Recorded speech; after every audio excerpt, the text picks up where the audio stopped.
There's an ancient tale of a man whose love ran so deep, so absolute, that not even death could silence it. Orpheus, the musician whose songs calmed storms, lulled beasts to sleep, and brought gods to tears, lost his wife, Eurydice, in a sudden tragedy. But he refused to accept the end. With nothing but a lyre in his hands, he descended into the darkest realm, the land of the dead, determined to bring her back. And he did, almost. Because even the greatest love can shatter with a single gesture, a single doubt, a single glance backward. What happened in the final steps of that journey is a story meant to be heard slowly, felt with every word, because maybe, just maybe, we've all looked back too soon. Before the silence, there was music. In the golden hours of mythic time, when gods still walked among men and the wind carried whispers of Olympus, there lived a mortal whose music defied the natural order. Orpheus. He was not a warrior, nor a king. He held no sword, wore no crown. His power was quieter and far more dangerous. With fingers brushing the strings of his lyre, he could tame wild beasts, move rivers from their course, and bring even the fates themselves to pause in their weaving. The world, it seemed, bent slightly toward the sound of his music, but none bent more than Eurydice. She was not a goddess, though she walked like one, a dryad, some say, a spirit of the forest. Others say she was simply a woman, blessed and doomed by beauty and grace. Orpheus met her not in a palace, but in the wild, in the hush of trees and dappled sunlight, where time itself forgets to count. Their love grew with the seasons.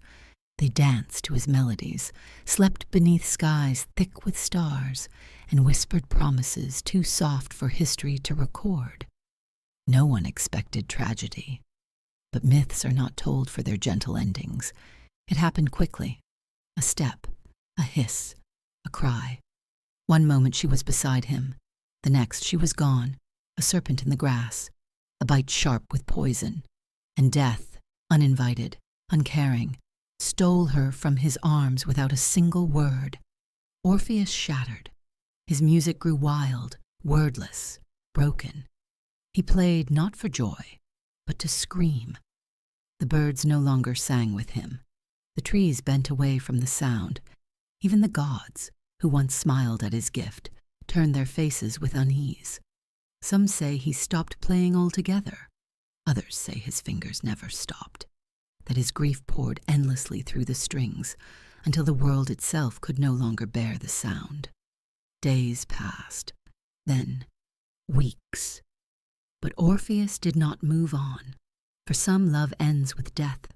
But for Orpheus, death was simply a door, and he had already decided to find its handle.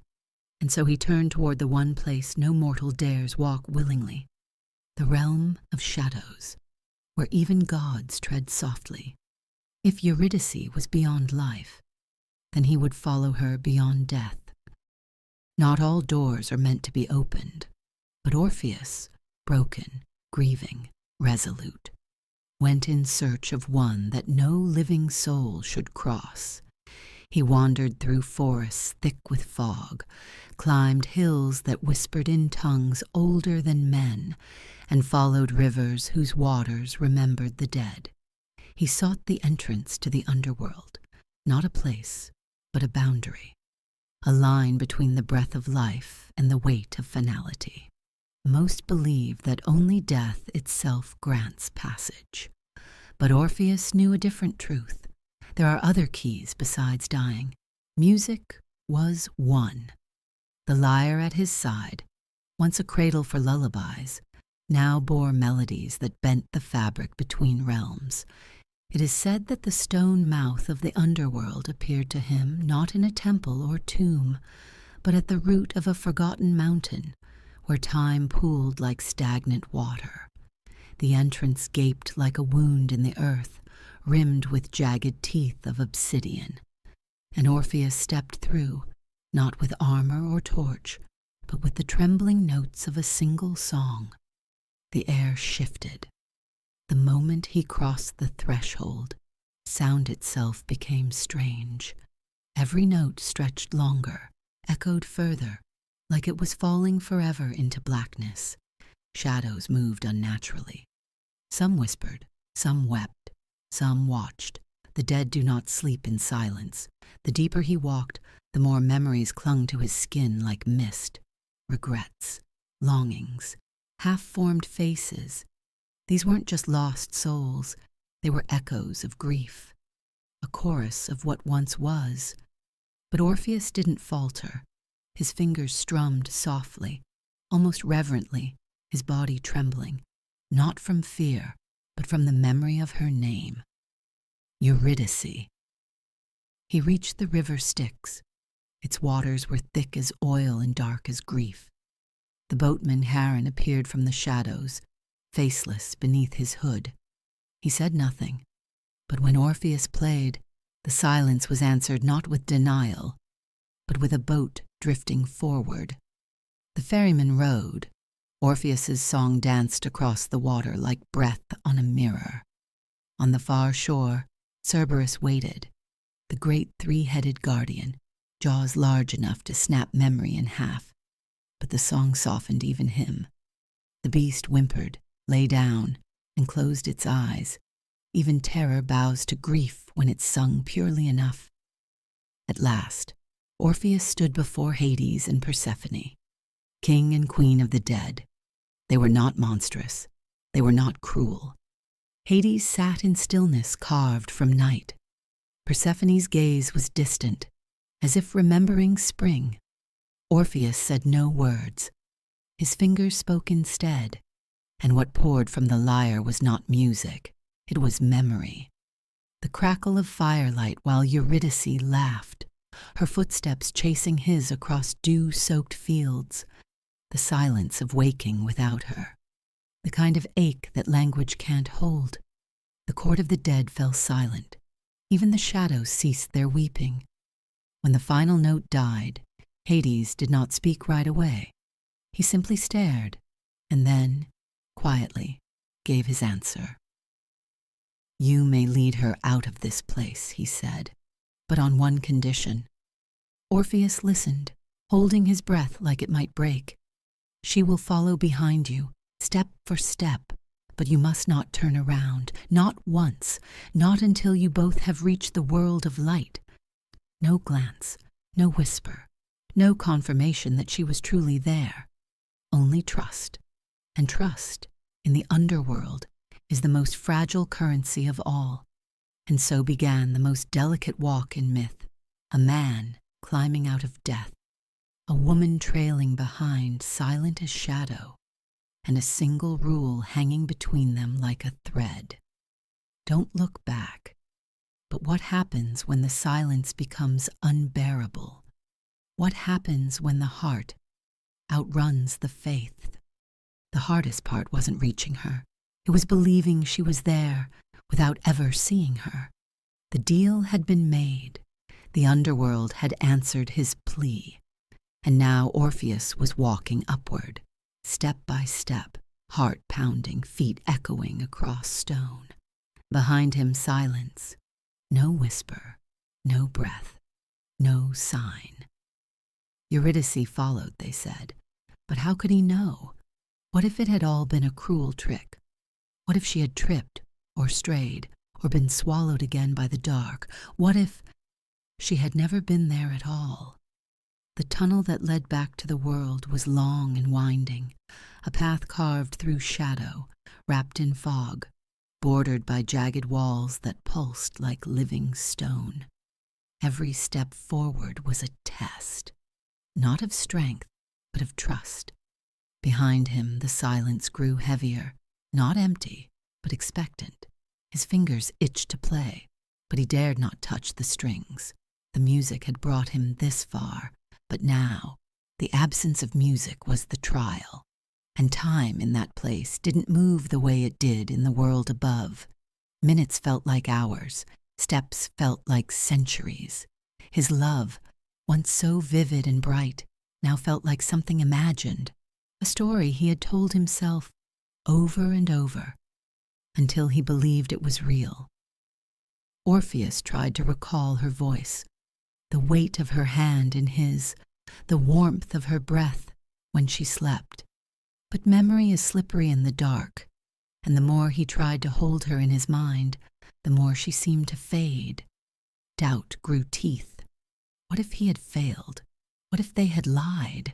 What if he had left alone and would emerge alone? He clenched his fists, closed his eyes, took another step. The exit was near now, a faint glow ahead, the promise of sun, of sky, of the world that still turned above. Just a few more steps, just a little more trust. And then he heard something, a shift in the air, a scrape of stone, a breath, not his. For a moment his heart soared. She's there. But it was also the moment when the doubt reached its peak, because if she truly was there, why not look, just for a second, just one glance, not out of fear, out of love, out of longing, out of the need to see her again, to know, to be sure. He turned, slowly, gently, eyes wide, hope flooding his chest like fire, and there she was, Eurydice, pale, still, beautiful as moonlight. Her eyes met his, and in them, sorrow, not fear, not anger, just sadness, as if she knew that this was the end, that the story would not be rewritten, that some endings are inevitable. In the instant their eyes met, the underworld claimed her again. No scream, no burst of flame, just a softness, like breath leaving a body. She faded, like morning mist before sunlight, and then she was gone, not just from his sight, from the world. Orpheus stood frozen, hands shaking, heart hollow. The sun was just ahead. He had nearly made it. But nearly is not enough when the gods are watching. He stepped into the light alone, and behind him the darkness sealed once more. And so he returned, not with triumph, but with silence. The man who once made the world sing now had nothing left to offer but silence. But what does a soul do when even music cannot bring the dead back twice? He returned to the world of the living. But something of him did not follow. The man who once sang to gods and beasts was silent. The lyre he had carried so faithfully still hung at his side, but its strings no longer stirred, not because they had snapped, but because they remembered. Every chord now held her absence, every note a wound. Villagers spoke of him in hushed voices. Some said he had gone mad. Others said he had seen something no mortal was meant to see. But no one truly knew what he had lost, or what he had become. Orpheus wandered not as a hero, but as a shadow. He did not seek companionship. He turned away from crowds, ignored the invitations of kings, the curiosity of poets, the advances of those who admired his past. To love again would be to betray her memory, and to sing again was to risk remembering the moment she disappeared. They say he found refuge in the wild, among the trees and rivers that once bore witness to their joy. Sometimes, on windless nights, travelers claimed to hear faint melodies drifting from the woods, not full songs, just fragments, a few notes suspended in air, as if the forest itself remembered, as if his grief had etched itself into the roots and rocks, refusing to be buried. Others say he never played again, that he laid his lyre upon a flat stone and left it there, untouched, that the wind occasionally passed over its strings, weeping for him in his silence. But Orpheus never spoke of her, not to another soul, because some losses are too sacred for retelling. Some stories don't belong to language, they belong to stillness. And in that stillness, Orpheus lived out his final days, not as a tragic figure, but as a witness to the unbearable price of love. Time passed, the world changed, new myths were born, new songs were sung, but none quite like his. His tale became legend, then warning, then symbol, a reminder whispered across generations that love, the true kind, the desperate kind, the kind that walks into death, does not always end in reunion. Sometimes it ends in silence, but even silence can echo, and perhaps that echo never truly stopped. Perhaps it moved quietly through time, through hearts, through the quiet grief we carry behind closed doors. Perhaps that's why the myth survived, not because of the gods, not because of the song, but because we too have looked back, because we too have loved beyond reason and lost beyond repair. But maybe the story isn't finished. Maybe Eurydice isn't just a shadow in the past. Maybe Orpheus isn't the only one who sings through sorrow. Maybe this myth, like all the old ones, still waits to be understood, not as a tragedy, but as a mirror. Maybe Orpheus didn't fail. Maybe he did exactly what every soul in love would have done. He looked, because the cost of not knowing was greater than the risk of losing. For centuries, the myth has been told as a cautionary tale. Don't look back. Obey the gods. Trust the path. But maybe that's not what the story is really about. Maybe it's not about failure. Maybe it's about the unbearable weight of love, the kind that cannot survive on rules, the kind that needs to see one last time. When Orpheus turned, he didn't just glance. He gave in to humanity, to fear, to hope, to longing. And in that moment, he became more than myth. He became us. Because we've all looked back at what we lost, at what might have been, at someone who once walked behind us, just out of reach. We've all turned, even when we knew we shouldn't. And maybe Eurydice knew he would.